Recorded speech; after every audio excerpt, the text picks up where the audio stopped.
How long do you plan on staying here? The bartender asked gruffly. I ain't got all night to stay here feeding you drink. I got the missus at home waiting for me, and you're keeping me from her. He placed the empty glass he was cleaning on the countertop roughly.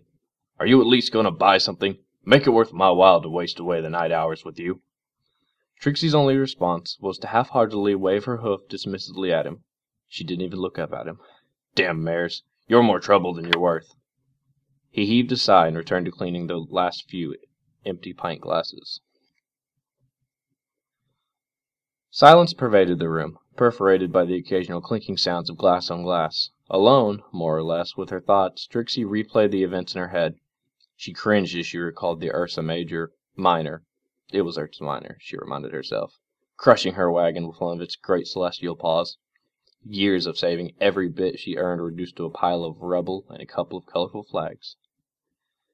At least I was able to save my hat and cape, she thought. She had snuck back into town shortly after making the dramatic exit and received them.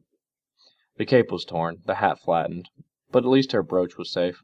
She unconsciously ran a hoof across its surface as it entered her thoughts.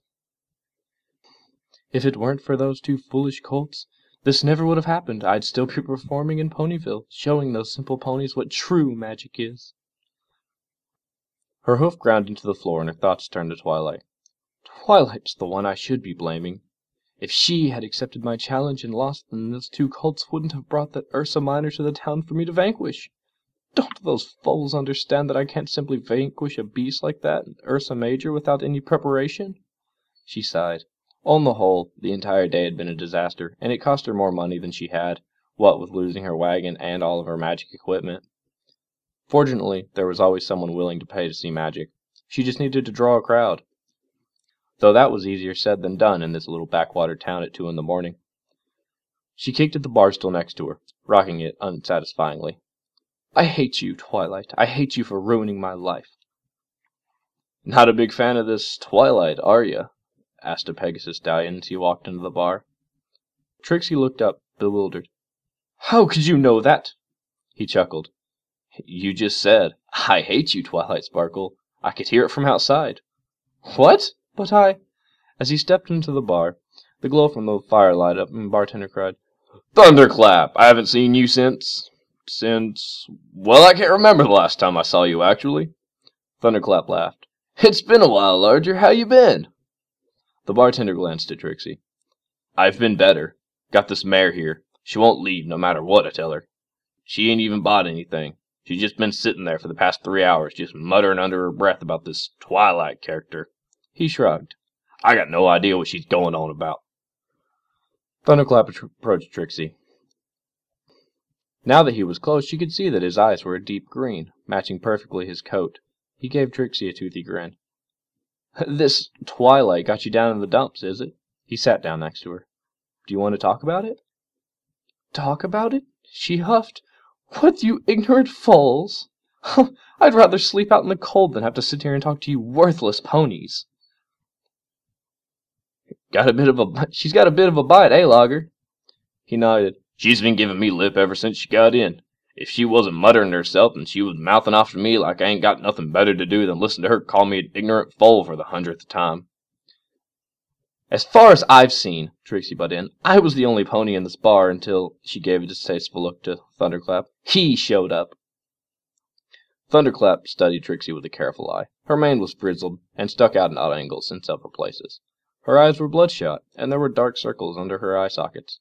She eyed him warily, following his eyes as they searched all across her body. What are you staring at? The great and powerful Trixie does not like being studied like an animal. Oh, said Logger. So we'll speaking in third person now. At least it's something different, I suppose. Thunderclap clapped his hooves together, startling Trixie and Logger briefly. Well, at least we know why she won't leave now. The two gave him puzzled expressions. You're homeless, aren't you? Trixie's eyes flashed. Trixie does not need sympathy from the likes of you. She can take care of herself. Whoa there, just calm down, lady. Whoa there, just calm down, lady, said Thunderclap. He reached out to her slowly. She recoiled. I just want to help you. And the same goes for Logger. Speak for yourself. Thunderclap rolled his eyes.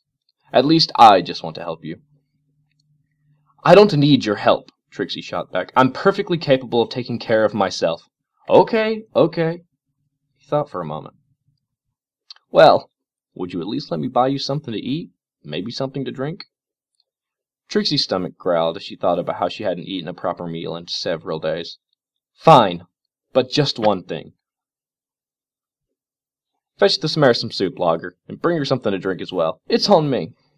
Logger disappeared through the doorway, and soon the sounds of metal pots banging together were audible.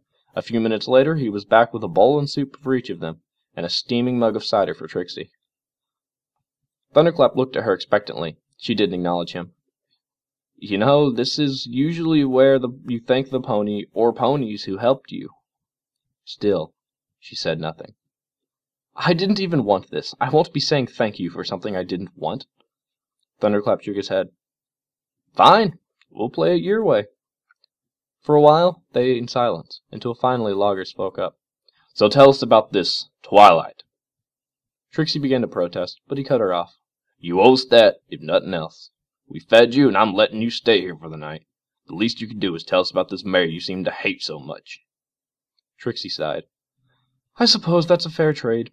But, she added quickly, don't expect much. I don't want to talk about everything that happened.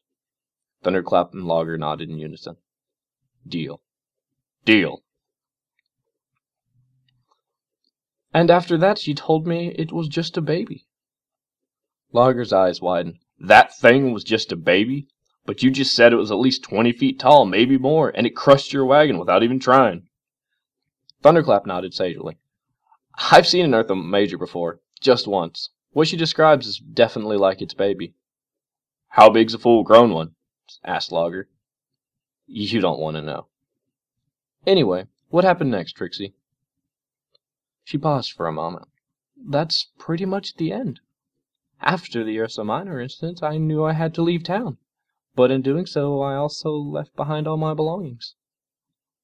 That's terrible, said Thunderclap. Is there any way we can help?